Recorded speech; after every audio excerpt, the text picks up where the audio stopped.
সেই কখন থেকে বাজারে এসে বসে আছি এই বাঁশ কাঠ বিক্রি করার জন্য, কিন্তু কেউ তো এখনো নিলেই না এতে। কি যে করি আর কতক্ষণ যে দাঁড়িয়ে থাকতে হবে এভাবে কে জানে। বাঁশ কাঠ নিয়ে যান, বাঁশ কাঠ, খুব কম দামে নিয়ে যান বাঁশ কাঠ। ভাই বাঁশকাঠ কত টাকা করে? আর সবগুলো কত টাকা? খুবই কম দামে দিয়ে দিচ্ছি ভাই, মাত্র 30 টাকা বোঝা। নিয়ে যান, আর যদি সবগুলো নিয়ে যান তাহলে 100 টাকা দিন। সবগুলো নিলে 70 টাকা দিব, দিয়ে দাও। না ভাই, এমনি অনেক কম দামে দিয়েছি, এরকম আর দিতে পারবো না। 100 টাকা হলে তাইলে দিতে পারবো, তাছাড়া দিতে পারবো না।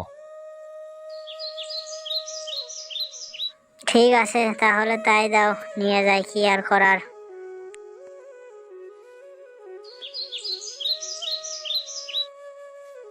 যাক, বাসগুলো এবার বিক্রি করা হয়ে গেল, এবার কিছু বাজার করে বাড়ি বিলে নিয়ে চলে যাই। আমি কিন্তু সময় মতো তোমাকে তো আজ কয়দিন হলো তোমাকেই খুঁজছি আমি, কিন্তু সময় মতো তোমাকে তো পাই না।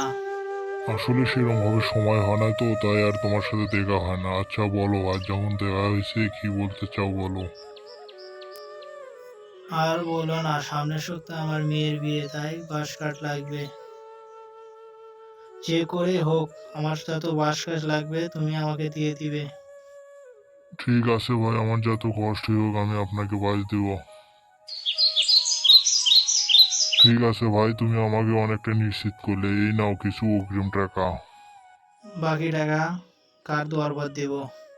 আচ্ছা ঠিক আছে, এখন তাহলে আসি, কিছু বাজার করতে হবে। আচ্ছা ঠিক আছে, যাও তাহলে।